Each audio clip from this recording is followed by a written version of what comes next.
आज मैं आपको अष्टावक्र गीता के संस्कृत श्लोकों को हिंदी पद अनुवाद करके बताता हूँ। अष्टावक्र गीता के सभी श्लोकों का मैंने हिंदी पद अनुवाद किया है। हिंदी पद अनुवाद करने से बात आराम से समझ में आ जाती है और जहाँ पर ज़रूरत होगी व्याख्या करने की, वहाँ थोड़ी बहुत व्याख्या भी मैं करूँगा। तो अष्टावक्र गीता, राजा जनक जी बहुत बड़े ज्ञानी थे, लेकिन उनका वह ज्ञान क्या था हमें नहीं मालूम। वह ज्ञान हमें अष्टावक्र गीता से मिलेगा, क्योंकि राजा जनक को जो ज्ञान दिया था वो अष्टावक्र जी ने ही दिया था। अष्टावक्र जी राजा जनक के गुरु थे और इस अष्टावक्र गीता के माध्यम से ही जनक जी को ज्ञान दिया था। तो पहला अध्याय शुरू होता है अष्टावक्र गीता का। जनक जी पूछते हैं, कथम ज्ञानमवाप्नोति कथम मुक्तिर्भविष्यति, कथम ज्ञानमवाप्नोति कथम मुक्तिर्भविष्यति, वैराग्यम च कथम प्राप्त मेत विब्रूहि मम प्रभो। कैसे ज्ञान का मिलना, कैसे ज्ञान का मिलना, कैसे वैराग्य का होना, कैसे ज्ञान का मिलना, कैसे वैराग्य का होना, कैसे मुक्ति को पाना, प्रभु मुझको बताइए ना। 3 प्रश्न किए हैं जनक जी ने। अष्टावक्र जी बोलते हैं, अष्टावक्र जी जवाब देते हैं, मोक्ष को अगर चाहते हो विषय भोगों को छोड़ दो, मोक्ष को अगर चाहते हो विषय भोगों को छोड़ दो, दया क्षमा संतोष सत्य से, दया क्षमा संतोष सत्य से अपना नाता जोड़ दो। तुम जलवायु अग्नि नहीं, तुम जलवायु अग्नि नहीं, आकाश और पृथ्वी नहीं, इन सभी पंच तत्वों में तुम्हारा अपना रूप नहीं, इन सभी पंच तत्वों में तुम्हारा अपना रूप नहीं। तुम केवल चेतना हो, चेतना के सिवा कुछ नहीं, तुम केवल चेतना हो, चेतना के सिवा कुछ नहीं। कर्मों के साक्षी हो तुम, साक्षी के अलावा कुछ नहीं, साक्षी के अलावा कुछ नहीं। विचित्र बात कहते हैं अष्टावक्र। जनक जी को समझ में आ रही है, आप भी समझेंगे, थोड़ा देर से समझेंगे। यदि देहम पृथक कृत्य, यदि देहम पृथक कृत्य चिति विश्राम्य तिष्ठसि, अधुनैव सुखी शांत बंध मुक्तो भविष्यसि, अधुनैव सुखी शांत बंध मुक्तो भविष्यसि। तुम देह को अलग कर जब, तुम देह को अलग कर जब चेतन से चित्त लगाओगे, तुम देह को अलग कर जब चेतन से चित्त लगाओगे, तुरंत सुखी और शांत हो, तुरंत सुखी और शांत हो, बंधनों से मुक्त हो जाओगे, बंधनों से मुक्त हो जाओगे। प्रश्न 3 थे, उत्तर 1 है। यदि तुम अपने को देह से अलग कर चेतना में आराम से टिक जाता है तो तुम अभी ही मुक्त हो जाता है, तो तुम अभी ही मुक्त हो जाता है। यह एकदम क्रांतिकारी वचन है। किसी ऋषि महात्मा ने ऐसा नहीं कहा। सबने कहा प्राणायाम करो, साधना करो, नम नियम करो, जन्म जन्म लगेंगे तब कटेगा जाल कर्मों का। कैसे कटेगा? हर नए जन्म में फिर क्या नए कर्म कुकर्म सुकर्म नहीं होंगे? फिर कटेगा कैसे यह जाल? यह तो चलता ही रहेगा। फिर नया जन्म, फिर कुछ सुकर्म, फिर कुछ कुकर्म, फिर उनका फल, स्वर्ग नरक, फिर जन्म, यह तो चलता रहेगा। यह कर्म कभी खत्म नहीं हो सकता। खत्म हो सकता है तो अभी ही हो सकता है, वरना कभी नहीं। सुनो अष्टावक्र को, यदि देह को अलग कर तुम, यदि देह को अलग कर तुम चेतना से चित्त लगाओगे, तुरंत सुखी और शांत हो, बंधनों से मुक्त हो जाओगे। तुरंत, देरी की कोई बात ही नहीं है। आगे कहते हैं, तो ना ब्राह्मण ना वर्ण ना ही कोई आश्रम वाला, तो ना ब्राह्मण ना वर्ण ना ही कोई आश्रम वाला, असंग निराकार साक्षी तुम, असंग निराकार साक्षी तुम, यह जान सुखी होने वाला। आगे अष्टावक्र कहते हैं, सुख दुख धर्म धर्म तेरे लिए नहीं है वश, सुख दुख पाप पुण्य धर्म धर्म तेरे लिए नहीं है वश। तू न करता है न भोगता है, तू तो सदा सर्वदा मुक्त। अब हम कहेंगे ऐसा कैसा, करते भी हम हैं भोगते भी हम हैं? नहीं, गलत फहमी हो रही है। शरीर करता है, शरीर भोगता है, आत्मा न कुछ करती है और आत्मा न कुछ भोगती है। कृष्ण भी बोलते हैं 18वें अध्याय के 66वें श्लोक में, सर्वधर्मान परित्यज्य मामेकं शरणं व्रज, अहम त्वा सर्व पापेभ्यो मोक्षयिष्यामि मा शुचः। वही बात अष्टावक्र कह रहे हैं। सुख दुख धर्म धर्म पाप पुण्य तेरे लिए नहीं है वश, तू ना करता है ना भोगता है, तू तो सदा सर्वदा मस्त आत्मा है तू, साक्षी है तू, सबका एक दृष्टा है, तू सबका एक दृष्टा है, सदा मुक्त ही रहता है, तू सबका एक दृष्टा है, सदा मुक्त ही रहता है, तेरा बंधन ही तुझ में किसी और को देखता है, तेरा बंधन ही, ये तेरा बंधन है जो किसी और को देखता है। कर्म फल दाता वह दृष्टा, स्वयं से दूर ज्ञानी न जाने, कर्म फल दाता वह दृष्टा, स्वयं से दूर ज्ञानी न जाने, स्वयं से भिन्न उस अलग को कर्ता भोक्ता वह ना माने। गीता में कृष्ण भगवान भी कहते हैं ज्ञानी मेरा ही स्वरूप है, जो ज्ञानी हो जाता है वो वासुदेव ही हो जाता है। अष्टावक्र भी वही कहते हैं, तू सबका एक दृष्टा है, तेरा बंधन यही है कि तू किसी दूसरे को दृष्टा मान रहा है, जिसे तू दूसरा मान रहा है वो तू ही है, दूसरा कोई नहीं है। इसका उदाहरण एक उदाहरण देखने से आपको समझ में आ जाएगा। एक सेठ के बंगले में एक कमरा था, उसमें चारों तरफ शीशे लगे हुए थे। एक दिन भूल से उसका कुत्ता उसमें बंद रह गया। अब कुत्ता शीशे में अपने अक्स को देखता और उसके ऊपर भौंकता, पंजे मारता। सारी रात यही क्रम चलता रहा और रात को सुबह देखे तो कुत्ता लहू लुहान मरा हुआ मिला। वहाँ दूसरा कोई नहीं था। ऐसे ही वही हालत, कुत्ते वाली हालत ही हमारी है। हम भी दूसरे अपने को भगवान नहीं समझ रहे, आत्मा से परमात्मा नहीं समझ रहे। परमात्मा की आत्मा हमारे अंदर है, अहम ब्रह्मा अस्मि। हम कुत्ते की तरह किसी दूसरे को देखकर भौंक रहे हैं। आगे कहते हैं,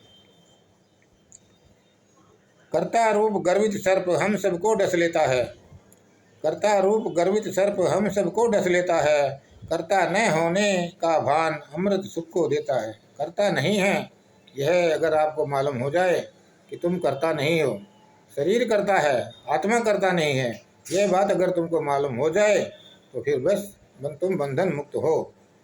शुद्ध बुद्ध एक रूप तुम शोक रहित सुख से जिए जा, शुद्ध बोध एक रूप तुम शोक रहित सुख से जिए जा, इस निश्चय की आग से झूठे ज्ञान को जलाए जा। तू है बोध रूप आनंद, सुख से जग में विचरता है, जिसमें यह सारा संसार रस्सी सर्प सा लगता है, जिसमें यह सारा संसार रस्सी सर्प सा लगता है। अगर तुम्हारे पास थोड़ा सा भी ज्ञान का प्रकाश हो तो अंधेरी से अंधेरी रात में भी तुम देख पाओगे कि रस्सी है, सांप नहीं है। इस बोध में आनंद का जन्म होता है। ज्ञान का प्रकाश होता है। तुमने नाहक ही प्रकाश को ढक रखा है, अंधेरे में बैठे हो। ज्ञान की बत्ती जलाओ, कमरे में प्रकाश ही प्रकाश होगा। रस्सी ही दिखेगी, सर्प नहीं दिखेगी। रस्सी को देखो, उसे सर्प समझकर डर कर मत भागो। आगे कहते हैं, मुक्त अभिमानी मुक्त है और ज्ञान अभिमानी ज्ञानी, मुक्त अभिमानी मुक्त है और ज्ञान अभिमानी ज्ञानी, जग में यह बात सत्य है, जैसी मति वैसी गति पानी, जैसी मति वैसी गति पानी। यह आत्मा साक्षी व्यापक, यह आत्मा साक्षी व्यापक पूर्ण रूप चैतन्य चित्त रूप, पूर्ण मुक्त चैतन्य चित्त रूप, यह इच्छा संग क्रिया रहित, यह इच्छा संग क्रिया रहित इस जग में विचरत भ्रम रूप।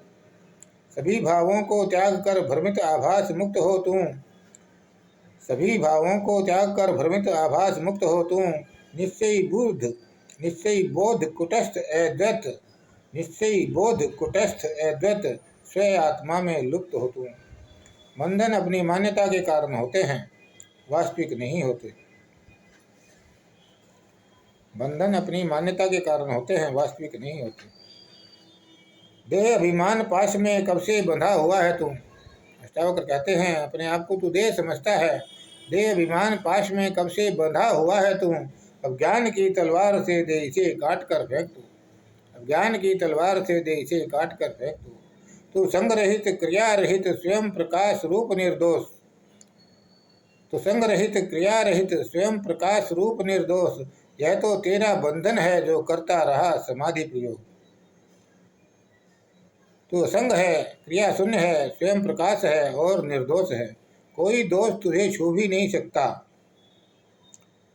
कोई दोष तुझे छू भी नहीं सकता। तू निर्दोष है। तो भूल के भी यह मत समझना कि मैं पापी हूँ। कोई लाख कहे कि तू पापी है, यह तुम्हारे पिछले जन्मों के पाप हैं। तुम पापी हो, प्रायश्चित करो, पश्चाताप करो। अष्टावक्र का वचन ध्यान में रखना यहाँ अति आवश्यक है। यहाँ अति आवश्यक है कि तू क्रिया शून्य है। शरीर की किसी भी क्रिया से तुम्हारा कोई लेना देना नहीं। शरीर की किसी भी क्रिया से तुम्हारा कोई लेना देना नहीं। तुझसे व्याप्त है ये संसार, तुझमें पिरोया हुआ ये जग। अष्टावक्र कहते हैं, तुझसे व्याप्त है ये संसार, तुझमें पिरोया हुआ ये जग। तू क्षुद्र चित्त वाला मत हो, तू शुद्ध बुद्ध रूप चेतन। कृष्ण कहते हैं गीता में, माला के मणियों की तरह सब जग मुझ में समाया है, मुझसे अलग कुछ भी नहीं, सब मेरी ही माया है। वही बात देखो अष्टावक्र ने 5000 कृष्ण भगवान के से 5000 साल पहले ही कही थी। तुझसे व्याप्त है ये संसार, तुझमें पिरोया हुआ है ये जग। तू क्षुद्र चित्त वाला मत हो, तू शुद्ध बुद्ध रूप चेतन। क्या छोटी छोटी घोषणा करता है, बड़ी घोषणा कर। हम जो घोषणा करते हैं हम वही हो जाते हैं। अपने को क्षुद्र मानोगे तो क्षुद्र हो जाओगे, अपने को ब्रह्म मानोगे तो ब्रह्म हो जाओगे। तुम्हारी मान्यता तुम्हारा जीवन है। तुम्हारी मान्यता पत्थर में भगवान देखने की है तो भगवान है, नहीं तो पत्थर के सिवा कुछ नहीं। इस जगत में यह सबसे बड़ा जादू है कि आदमी ऐसे ही जी रहा है। तुम्हें जिसमें निष्ठा हुई तुम वही हो गए, तुमने जो मान लिया तुम वही हो गए। और तुम्हारे चारों तरफ बहुत से ठग हैं जो तुमसे बहुत सी बातें मनवा रहे हैं। उनके अपने प्रयोजन हैं, उनका अपना धंधा है, उनकी रोजी रोटी इसी में है कि आदमी अपने आप को पापी समझता रहे। तुम्हारे ऊपर हजारों धार्मिक दुकानें चल रही हैं, तुम्हारा पापी होना जरूरी है। तुमने बुरे कर्म किए हों यह आवश्यक है, नहीं तो तुम्हारे बुरे कर्मों से तुम्हारे पापों से छुटकारा दिलाने वालों का क्या होगा। तुम्हारे पंडित पुरोहित धर्म गुरुओं का क्या होगा। अगर अष्टावक्र सही है तो फिर सभी धर्म गुरु व्यर्थ हैं। फिर तुम्हारे छुटकारे की कोई आवश्यकता नहीं, तुम छूटे हुए ही हो, तुम मुक्त ही हो। अष्टावक्र के जैसी कोई भी दुकान नहीं है। जैसे अष्टावक्र तुम्हारे साथ कोई धंधा करना नहीं चाहते, सीधी सी बात कह देते हैं, दो टुक सत्य कह देते हैं। तुम अपेक्षा विकार रहित झरने का सा शीतल स्थान। तुम अपेक्षा विकार रहित झरने का सा शीतल स्थान। अगाध बुद्धि क्षोभ रहित तुम चेतन शांति का निवास स्थान। परमात्मा खोजने से नहीं मिलता। अष्टावक्र कहते हैं, परम शांति परम विश्रांति में मिलता है। कभी थोड़ा बैठो, घड़ी भर कुछ मत करो। जैन फकीरों में एक प्रक्रिया है झांझन। झांझन का मतलब है बस बैठो, कुछ मत करो। बस बैठना है, कुछ भी नहीं करना है। अष्टावक्र जो कह रहे हैं वही जैन कह रहे हैं कि बैठो, विश्राम, ऊहापू छोड़ो, महत्वाकांक्षा छोड़ो, मन की दौड़ धूप छोड़ो। थोड़ी देर बस डूबे रहो अपने में। धीरे धीरे तुम्हारे भीतर एक प्रकाश फैलना शुरू होगा। है मिथ्या साकार देह और निराकार आत्मा सत्य। है मिथ्या साकार देह और निराकार आत्मा सत्य। इस तत्व उपदेश से ही फिर उत्पत्ति नहीं है वत्स। हो गई मोक्ष। है मिथ्या साकार देह और निराकार आत्मा सत्य। इस तत्व उपदेश से ही फिर उत्पत्ति नहीं है वत्स।